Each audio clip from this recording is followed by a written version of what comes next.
Hello everyone, my name is Mutiara Hatia with student number 086.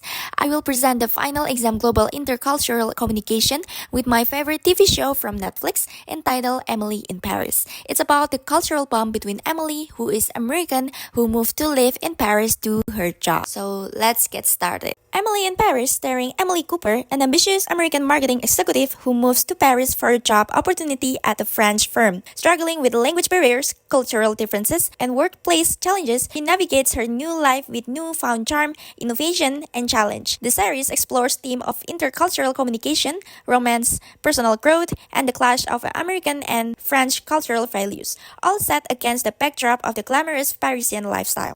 Communication style. Verbal communication. Direct versus indirect styles. Emily's straightforward American approach often clashes with the French preferences for nuance and implied meaning, as seen in her interaction with Sylvie and her colleagues. Language barriers. Emily's limited French proficiency highlight linguistic challenge and the adaptation required in French-speaking environment, emphasizing the circle of English concept. Nonverbal communication. Body language and social norms. Emily's casual and open American behavior contrasts with the French preference for professionalism and personal space, leading to cultural misinterpretation. Fashion as communication. Emily's vibrant wardrobe reflects her outsider status in contrast to the understated elegance of her French colleagues, showcasing cultural differences in nonverbal expression. Stereotypes. Perpetuation of stereotypes. The show heavily portrays cultural stereotypes for comedy effect, portraying the French as arrogant, overly romantic, and resistant to change, while contrasting Americans as overly enthusiastic, work-focused, and culturally unconcerned. Challenge to stereotype.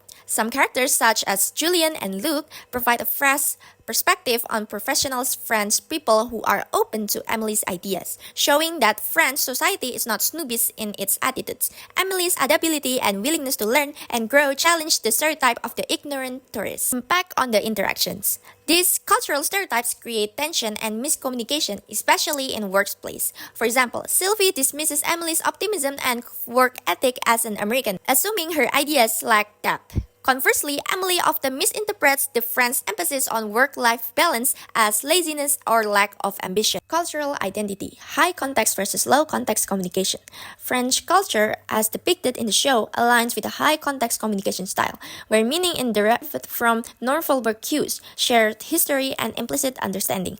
Emily, coming from the low context American culture, struggled to interpret these subtleties, leading to miscommunication. Hofstede's value dimensions, individualism versus collectivism. Emily's American individualism contrasts with the French tendency toward collectivism, especially in the workplace dynamics, where collaboration and hierarchy are emphasized. Argumentative avoidance. French culture is depicted as moderately low risk, favoring established tradition and procedures, which clashes with Emily's innovative and risk-taking approach. Power dynamic. Workplace power imbalance. Sylvie holds significant power over Emily as her boss, and their intercultural conflict often reflects broader dynamic of seniority and cultural dominance. Sylvie used her authority to assert French cultural norms, such as dismissing Emily's idea for being too American. Social power dynamics. As a foreigner, Emily is often positioned as an outsider, reinforcing a subtle power imbalance. She must constantly prove her value in a culture that views her with skepticism. This reflects the broader dynamic of cultural adaptation, where newcomers are often being underestimated in negotiation and interaction. Identified issues. Emily's inability to speak French fluently creates frequent misunderstanding and alienation in both professional and social contexts. In her early days at Savoie, Emily struggles to understand meetings conducted in French, leading to frustration among her colleagues. Her reliance on English isolates her and forces perception of her as an outsider. Emily attempts to address this by taking French classes, though her progress is slow. While this effort shows a willingness to adapt, her limited fluency continues to hinder deeper integration. Successful. Emily's attempt to learn French are appreciated by some colleagues, showing the effort to bridge the language gap can foster goodwill. Stereotyping. Emily's American work ethic and always-on mindset conflict with the French emphasis on work-life balance and leisure. Example, Emily expects immediate response to email and suggests working overtime to meet deadlines, which her French colleagues perceive as intrusive and unnecessary. Emily gradually adjusts her expectation, learning to respect French norms as valuing personal time and not expecting work to interfere with leisure. Successful.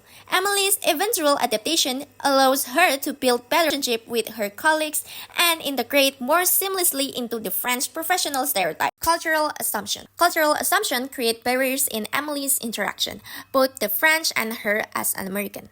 Example, Emily assumed that her American marketing strategies will work universally, underestimating the French preference for tradition and elegance. Conversely, Sylvie and others thought Emily as brash, inexperienced, and culturally insensitive. Though her experience, Emily learns to navigate this cultural by balancing her idea with the local tradition.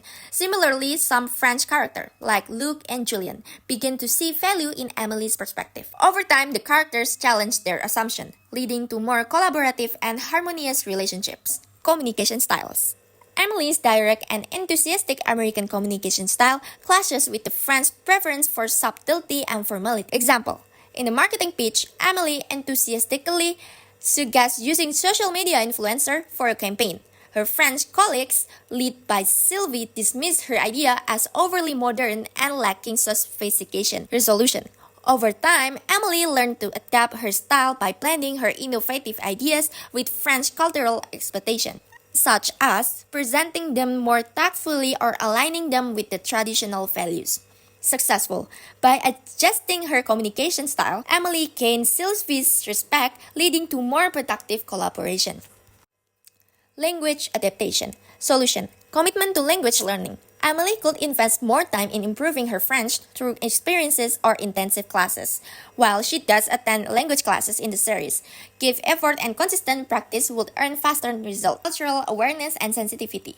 Solution. Cultural awareness. Both Emily and her colleagues could learn intercultural communication to build awareness of each other's cultural values, communication style, and workplace expectation. Balancing communication style. Solution. Blending styles. Emily could adopt a more tactful communication approach, incorporating French preference for nuance and indirectness, while maintaining her innovative ideas. Challenging and avoiding stereotypes. Solution. Empowering Emily. Sylvie could foster a more inclusive environment by encouraging Emily to share her idea without fear or of dismissal, potentially incorporating her innovation into traditional French strategy. Effective intercultural communication in Emily in Paris requires a combination of individual effort, mutual understanding, and systemic change. By improving language skills, fostering cultural sensitivity, addressing power imbalance, and challenging stereotypes, Emily and her colleagues could create a more harmonious and productive environment. So that's everything that I got from Emily in Paris. I hope you enjoy my presentation and see you guys next time. Thank you so much. Have a good day.